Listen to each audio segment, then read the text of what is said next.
politics. On a rainy day in Washington, pomp and ceremony attend the formal reception of Philippine President Ferdinand E. Marcos and his wife.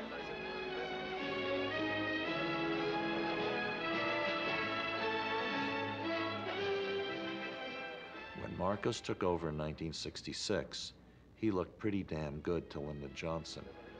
He was one of the Democrats of Asia when there were very few at that time. The Americans had always been involved in Philippine politics. Remember, we were a colony for about 45 years. Before we gained independence in 1946, we had to sign a military basing agreement with them, which would allow them to station the U.S. Air Force and the U.S. Navy ships in the Philippines in two very large bases, the largest bases outside the continental U.S., larger than Pearl Harbor.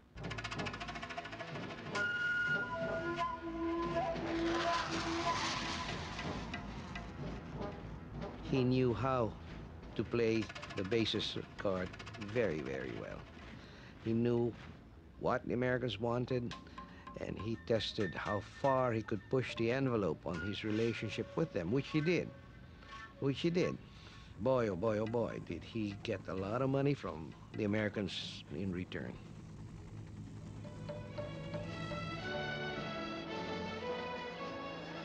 The opening of the new Metropolitan Opera House at New York's Lincoln Center is attended by President and Mrs. Marcos as the guests of Mrs. Johnson. The most glamorous opera occasion since the Old Met opened in 1883.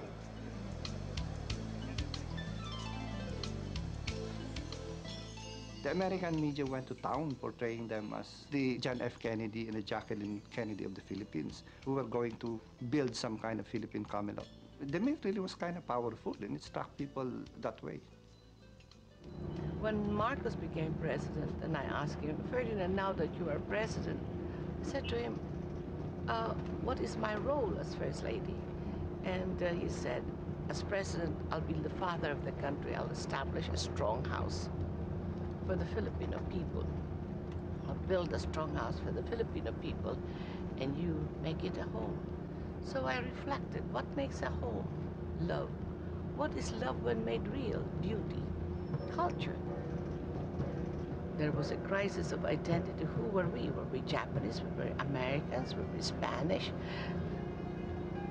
So I said, I'll build the cultural center of the Philippines to be the sanctuary of the Filipino soul and the monument to the Filipino spirit.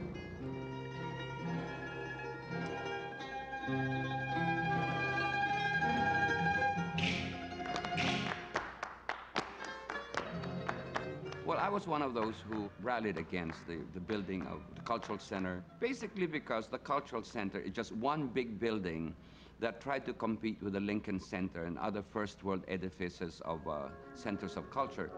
The Philippines certainly is not first world and couldn't afford such a building. And most of the things were irrelevant to suffering in the slum areas. Apart in the greater majority, we're thinking of a very mediocre foundation on just thinking on the palliatives, on the superficial thing of fixing up housing, all this, which we did attended to it later on.